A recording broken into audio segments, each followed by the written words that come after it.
Shalom people of God, this is the revelation of the 3rd of August 2000. In that morning I was feeling weak, yet I was supposed to do housework. When I was in the house I was passing the prayer room heading to the kitchen, when suddenly I had like a flash, which was a vision of the kingdom of heaven, but I still went to the kitchen and did what I was supposed to do. Since I was still feeling weak, I went back to my room to pray. I was really feeling weak when I laid down. I had another flash. This time around it was about hell. I knew that the Lord wanted to talk to me. I made myself available. When I laid down I was immediately raptured in the spirit, and I found myself beside the Lord, and the Lord asked me, my daughter, from where do you want to start your visit? I don't know, but I was unable to answer him. Suddenly I felt like I was sucked to the belly of the earth, where I felt stifled because of the dense heat, so intense that you cannot evaluate its degree. Because of the smell and the stench that was in this place I knew that I was in hell. It was so hot that I was suffocating.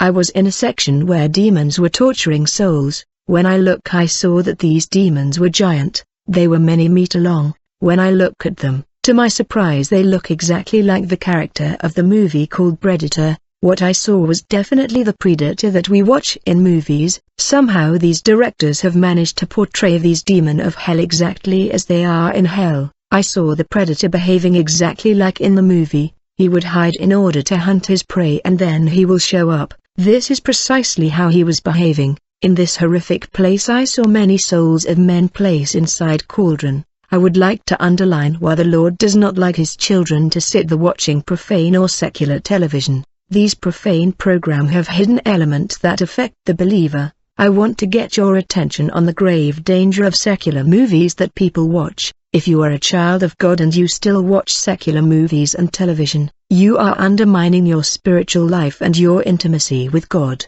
If the trumpet were to sound while you are sitting there and watching secular movies and television program, you will be left behind to face the great tribulation. Let us be extremely careful about secular TV and movies. In this section of hell, souls of men were boiled in a huge cauldron by demon Predator. These souls inside cauldron were intertwined and were trying to come out of the cauldron. They were moving and they were behaving like vermin while these demon Predator were boiling them. Among these doomed souls inside the cauldron, I saw the former United Nations General Secretary Kofi Annan. I saw many American musical celebrity. I saw stars of cinema of Hollywood, even African movie celebrity and Indian Bollywood celebrity. I also saw Helen Johnson.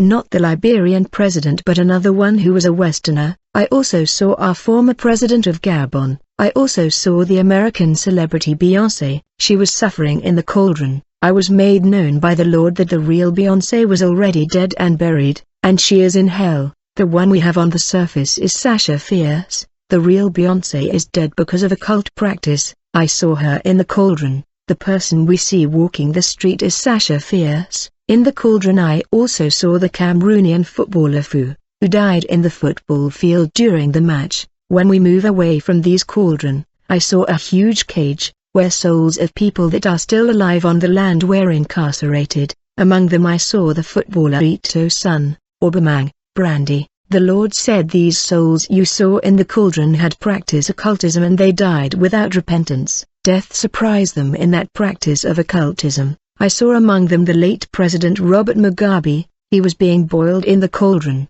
and he was screaming out of pain. There was so much noises of screaming in this place. The pain was unbearable. The former president was so overwhelmed and so afflicted that he was trembling, and he looked at me and told me, "Since you are the one who has the favor to return to earth, go back and speak. Tell the whole world what is happening here. Even if no one will listen to you, just speak. Even if they think you are crazy, just speak." Then he cried out of pain and then tell me, "I have insulted the Christ. I have killed and persecuted his envoy thinking I was doing good. I sold my soul to the devil because of temporary good I have left behind. My desperation are resumed in these incessant cries." Then he started to scream. I saw that his eyes ball was empty and his tongue got longer because of his cries and screams. Beloved, I watched doomed souls of men being boiled in cauldron, then they became like baked.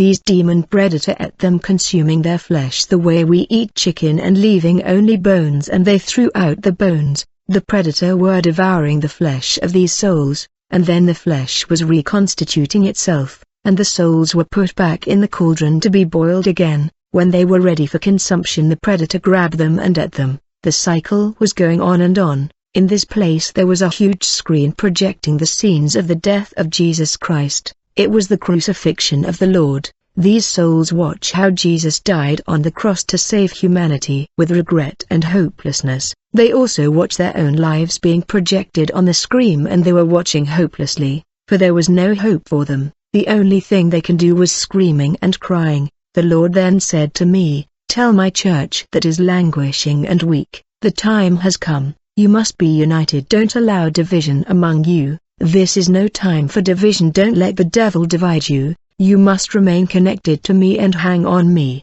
Be my faithful witness and my beloved sons and daughter. Don't be conformed to the present age nor things to come, for they will cause your destruction. I am the trunk and you are. I love you with everlasting love. Keep my peace and remain blessed."